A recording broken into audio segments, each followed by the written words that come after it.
5 long years he wore this watch up his ass. Then he died of dysentery. He gave me the watch. I hid this uncomfortable hunk of metal up my ass 2 years. Then... This is the Wrestling Old Head. You have entered the portal of pro wrestling. What the world is watching. What's up, you guys? This is probably going to be coming out a little bit later than I would have expected, but this is my review of WWE Crown Jewel that happened this morning, 8 a.m. my time, 5 a.m.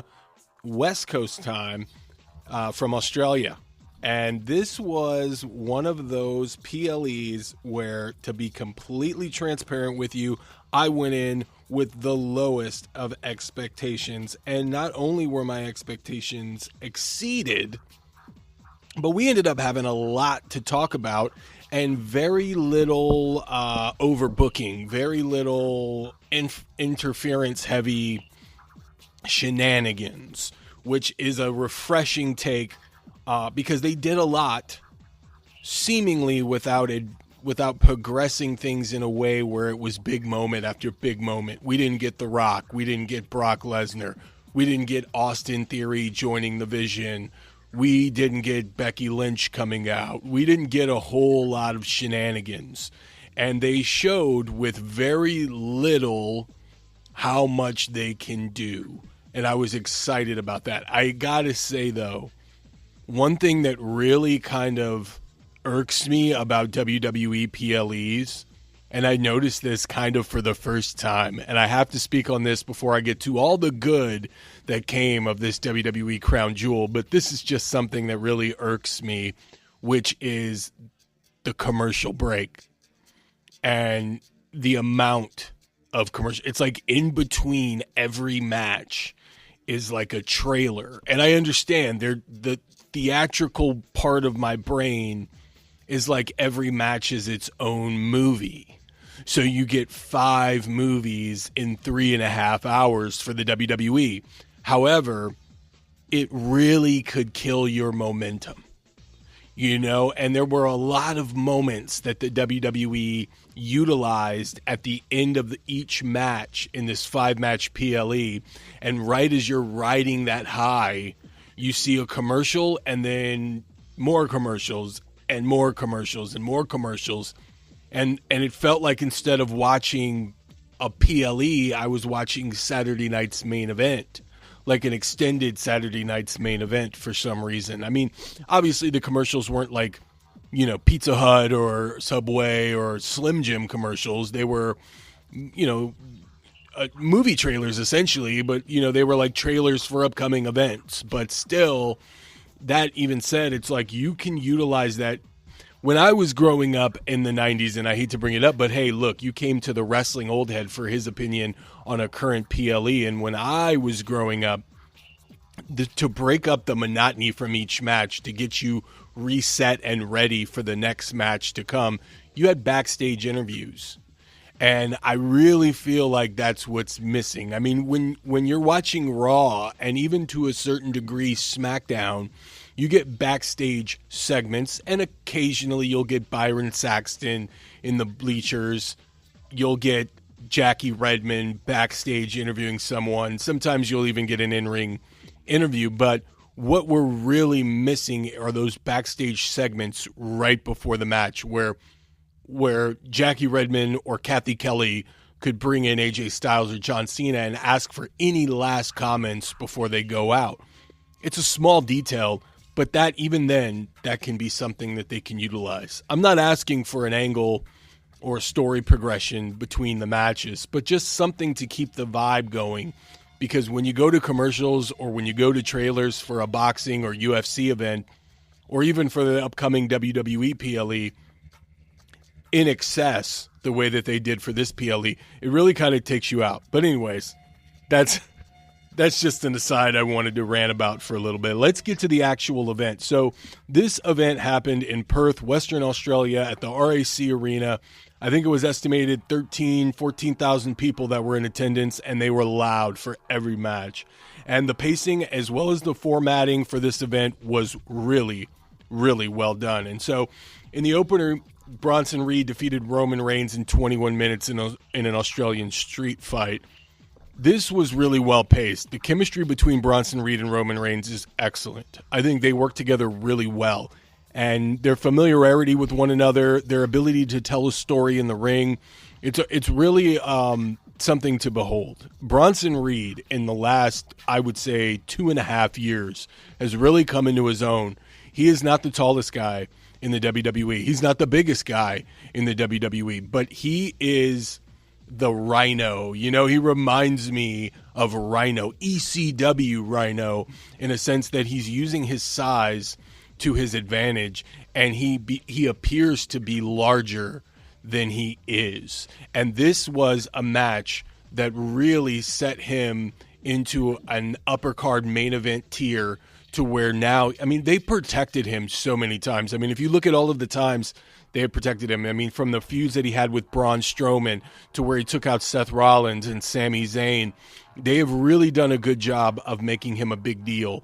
And Braun Breaker has kind of taken a back seat, if you will. I mean, aside from the tag matches that he's had with Bronson Reed, he has not gotten that standout main event performance against someone that's on the caliber of Roman Reigns yet. So then, now that they've built Bronson Reed up and they spent that time to make him a big deal, now when they elevate Braun Breaker, they both look big in stature. They both look like guys that deserve to be in the main event. And it won't take much for the WWE to position Braun Breaker in a position that's very similar to Bronson Reed. So as far as the match goes, it was very similar, aside from the weapons and things like that, to the first match that they had a few months back, or a couple months back rather. This was really good. Great opener as always. Roman Reigns tells so much without telling so much, if you know what I mean. He has the presence to really get the crowd going. He does not have to do a whole lot to get the crowd behind him. The right man went over. Bronson Reed going over the way that he did was the right move. And the story progression, if you look at the beginning of this Roman Reigns Jey Uso scenario that ended up eventually becoming the Bloodline story, this is some of the best episodic television that I've seen in the WWE that they've ever put on. Obviously a lot of people have said the Bloodline story has run its course and, this has got to end and everything, and to each their own. This, to me, is very intriguing. It is still hooking me in, and I'm fascinated by where they go with this. And, I've heard people say that Jey Uso's going to turn heel, or that Roman Reigns is going to go back to being a heel and everything. I don't think Roman Reigns was ever in a position where he turned from one alignment to the other. I think he's Roman Reigns. And I think he's always been Roman Reigns. And it's just the decision to go after certain people have led the crowd to get behind him. But he hasn't really changed who he is at all. Paul Heyman turned on him. He decided to team with Cody Rhodes. But these choices did not change who Roman Reigns is. He never apologized. He never apologized to Paul Heyman. He never apologized to Jey Uso. He never apologized to Jimmy. He never apologized to Sami Zayn. He's still the same Roman Reigns that went on that tear for 1,000+ days as WWE champion. That never changed. And I find that very, very intriguing. And I'm along for the ride on that. I think that is some great storytelling where they were able to not compromise who Roman Reigns is to get the crowd to cheer him. And now we're starting to see that he's just the same old Roman. And Jey Uso, psychologically, is having to wrestle with the fact that that's the same old Roman, and that maybe, just maybe, he might have to prove that he's better than Roman Reigns. I'm all along for the ride on that. Great opening match. Great to set the tone. Oh, I really thought Bronson Reed was going to get super over being in his home country. But the crowd, they knew the assignment, and they love Roman Reigns. So it was a great opener. Stephanie Vaquer. I've seen people pronounce her last name so many different ways. I think Santi from Santi's app says it the best way. Stephanie Vaquer, or I don't know how to do it, so I butchered it, but he does it the best. with the rolling of the tongue and everything like that. He knows how to do it. I've seen people say Stephanie Vaquer and Stephanie Vaquer. I like to go with Stephanie Vaquer, so that's how I'm going to roll. Stephanie Vaquer beats Tiffany Stratton for the Women's Crown Jewel Championship. They didn't give them a lot of time, but in 10 minutes, they had a great banger of a match, and they have great chemistry. Seems like Tiffany Stratton was on her A game here, very crisp, very little room for error. Stephanie Vaquer is a tactician in the ring. She moves around that ring like she's a 30-year veteran, but with the agility of someone that's super young. It's amazing to see. She is one of the best in the WWE as far as being able to work in that ring. She's up there with Io Shirai, and she can tell a great story in the ring. And like I've heard before, other people mention this, and I'm just going to accentuate what I've heard from other people, is that Stephanie Vaquer, with very little promo ability as far as like a catchphrase or, you know, being able to hold her ground and change her emotional, voice and all that stuff like that. Like, she gets out there, she's genuine. She's got a great character and a phenomenal entrance, and she's genuine, and the crowd buys into it, and they love her for that. That is something that can endear an entire universe, the entire WWE universe, to her. To know that she was in AEW for a cup of coffee and they didn't see that she can be a universal superstar is crazy to me. WWE really lucked up, and they are not taking advantage of, or they are not missing the opportunity to take advantage of what they have. They have a future WWE legend and a top star in Stephanie Vaquer. And I think when she's in the ring with these other women, they all level up. And the level of competition presents great matches. So even though they only had 10 minutes, this was one of the best matches of the night. Top 3. And it wasn't 3. You know what I'm saying? They did a great job.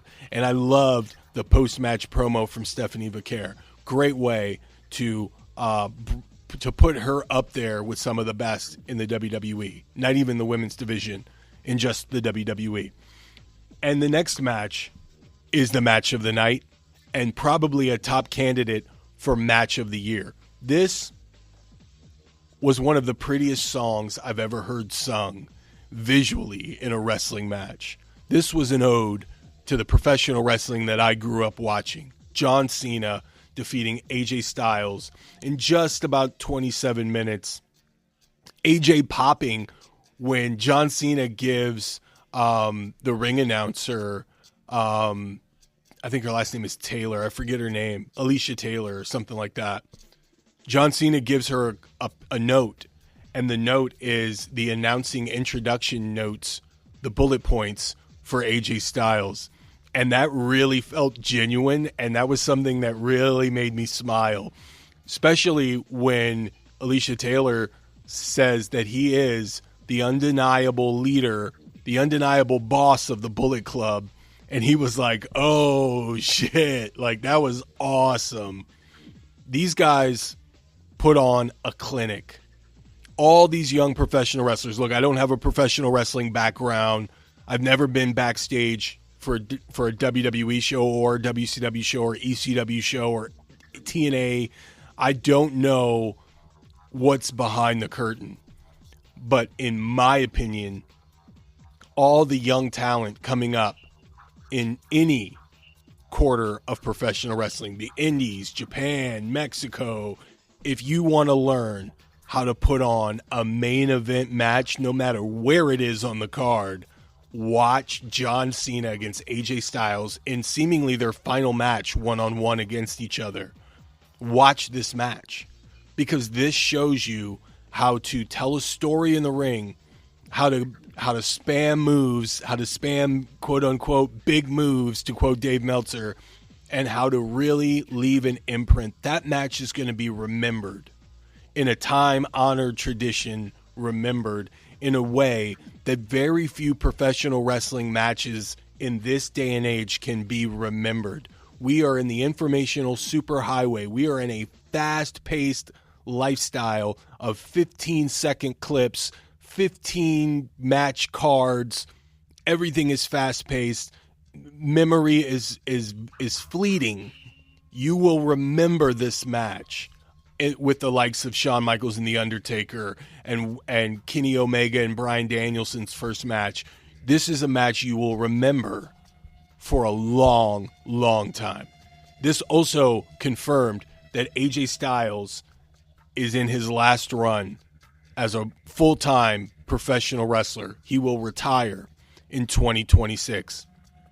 I remember AJ Styles. I'll do a video for this, but I remember AJ Styles was one of the first guys that I really clung to back in the NWA Wildside days, watching him with a tag team with Air Paris in WCW for the time that he was doing that, to when I was watching NWA TNA on weekly pay-per-views, $9.99 a week.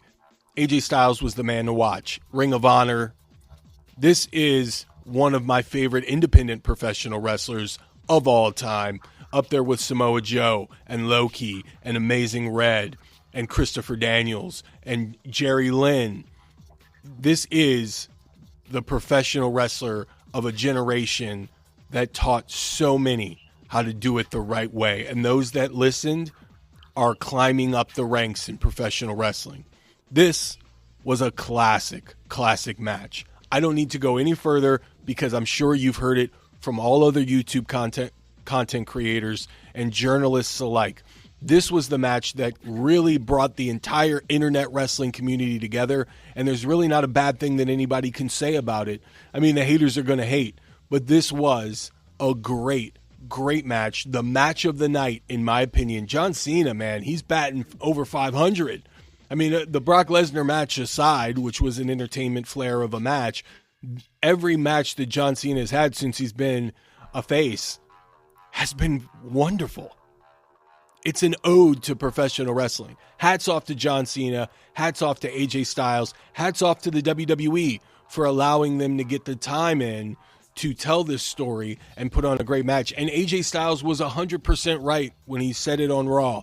This match didn't need a story. You knew going in the history those two had, and the fact that those two are both walking out into the sunset, putting their boots in the middle of the ring. This was the match that the WWE needed to put on. No flair, no entertainment, no story beats, just two of the greats going at it for one last time. Sting, Ric Flair. This was that type of match. Hats off to those guys. I can't say anything more about it. Phenomenal match. If I had a lexicon with star ratings, and I might do it one of these days. You know, I've been promising that I was going to come up with this since I've had this channel. Instead of doing stars, maybe ladders, maybe biceps. This match gets 6 biceps. Something like that. It's just a phenomenal match. Pun firmly intended on that. And, you know, Io Sky and Rhea Ripley, they had to unfortunately follow this match, but I thought they did a great job against the Kabuki Warriors in tag team action. All 4 women know how to play their part very well. I love that the WWE gave them time to tell the story in the ring. They went just under 20 minutes. Asuka really into her role, one of the best in the WWE as far as being able to sell the moments in the ring and her emotionality towards the match. Kairi Sane did a great job playing her role, and Rhea Ripley and Io Sky are a phenomenal tag team together. Io Sky, best wrestler of the year, in my opinion. She just does no wrong. And eventually, I would love to see them stretch out this Kairi Sane, like eventually getting fed up with Asuka. She's going to get, she's going to get tormented in the weeks to come after losing this match. And I think what's going to end up happening is when Kairi finally leaves Asuka and then gets that hug with Io Sky, it's going to be a great moment. But I think really to capitalize on that, they need to bring in Julia and put her with Asuka. I mean, they're a mirror image. It's like Asuka's looking in the mirror at her younger self when she looks at Julia. And I think Julia can really benefit from that. hopefully breaking away from Kiana James. No offense to Kiana James. I just don't feel like that kind of mixture works for the way that Julia is being set up. And I think Julia can benefit a lot more by being around Asuka. And so I look forward to finally seeing them team up. And can you imagine for 1 second Io Sky and Kairi Sane against Julia and Asuka? And if they give them 20 minutes to tell a story in the ring, I think it would be great, especially if Julia starts using the mist as well. I mean, all of this is complete fantasy booking on my part, but as a fan of all four of those women, I would love to see them tell a story in the ring and put on a match that you could see in Stardom. And I don't think Asuka was ever a part of Stardom. She went kind of the way of like wrestling people like Minoru Suzuki and whatnot, but I would love to see Asuka put on a Stardom type match with Io Sky and Kairi Sane and have Julia alongside her in tag team action. Just something I thought I'd throw out there. But this was also a really well-paced, great match that had me involved from beginning to end. And finally, Seth freaking Rollins actually beats Cody Rhodes for the Crown Jewel Championship, and they gave this match time. They gave this match about 30 minutes. And this was also a clinic. Cody Rhodes, I love the way that Cody Rhodes lays out his matches, his formats, and they were going ham in this match. I mean, Seth Rollins going from coast to coast with that headbutt. The Cody Rhodes pulling out the cop killer, an ode to homicide. I mean, these guys really put on a great match as well. Main event material if I've ever seen one. And the fact that they didn't allow interference. There had been rumors for a couple of days that Seth Rollins was going to have Austin Theory join the Vision. And so a lot of people were wondering, is Austin Theory coming out? I myself had assumed we would see Brock Lesnar come out as a favor for Paul Heyman. But then you look at that backstage promo that they cut earlier in the day where Braun Breaker and Bronson Reed were told not to show up and interfere in this match at all, and that Paul Heyman was not going to come out and help Seth Rollins. I think it firmly implanted that Seth Rollins is the leader of the Vision and that he needed to win this on his own. And although he did not do it clean, he used the watch, which reminded me of that scene from Pulp Fiction that I put at the beginning of this video. It established that Seth Rollins is a tactical weasel type of a heel and that he needed to do that to win, but he found a way to win. And maybe, for weeks we had assumed that it was Cody Rhodes that was playing the mind games, but after something like that, I wondered if maybe it was Seth Rollins playing the mind games for Cody. We thought that he was looking at that watch and it was distracting him, but maybe he looked at that watch and saw a way to win. Very, very well told story here. And now Seth Rollins is going to be riding that high, that confidence high that he got to finally get one over on the quarterback, on the main man, on the franchise player, if you will, of Cody Rhodes. Just all around, great story. The match was laid out perfectly. And Seth Rollins now getting the win using the watch. Give me the watch. That was well done. Just a chef's kiss all around. And like I said, there was very little shenanigans tonight, or this morning rather, for the Crown Jewel PLE. But it was a lot of movement as far as storyline. Now you wonder what's going to happen with Roman Reigns and Jey Uso. You wonder what's going to happen with Asuka and Kairi Sane.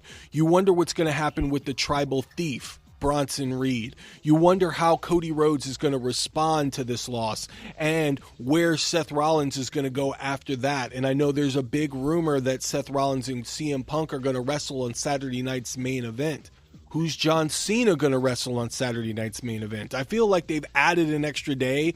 I could have sworn that John Cena was only going to have 3 more appearances. I could have counted wrong, but now they're saying that he has 4. So we might see him at Saturday night's main event in Boston, Massachusetts, coming up on November the 1st. So they're going to load that card up. The WWE, for better or worse, it seems like every 3 weeks there's something big going on with them.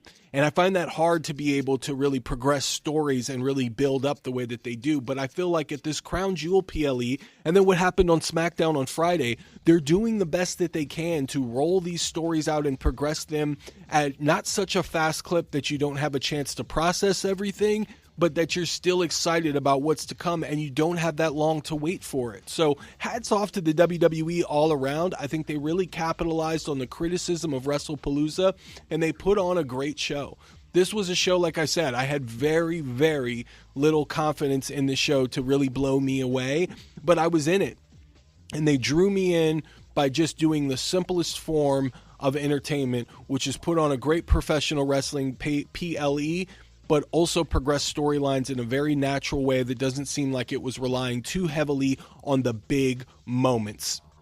Best compliment that I can give the WWE. Hopefully they keep this up going into the November 1st Saturday night's main event, and then capitalize on it further by putting on great War Games matches at the Survivor Series. And maybe we'll get a traditional Survivor Series match involved with the Wyatt Six and My Family Tree. So we look forward to seeing that. As always, you guys, thank you so much for checking out this preview, the preview that I did previously and the review that I'm doing right now.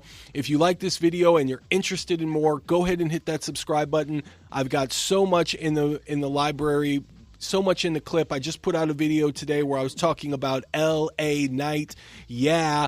And I'm going to have more videos to come, you guys. Still thinking about putting out this political wrestling video that I had recorded not too long ago. I'm just finding the right way to put it out and the best way to express it. I might go back and redo it because this is going to be a very controversial subject and I want to make sure that I hit it the right way. So as always, you guys stay tuned for a lot more coming from this channel here in the portal of pro wrestling. And as always, I am the Wrestling Old Head. Stay tuned for more. I'll see you in the next one.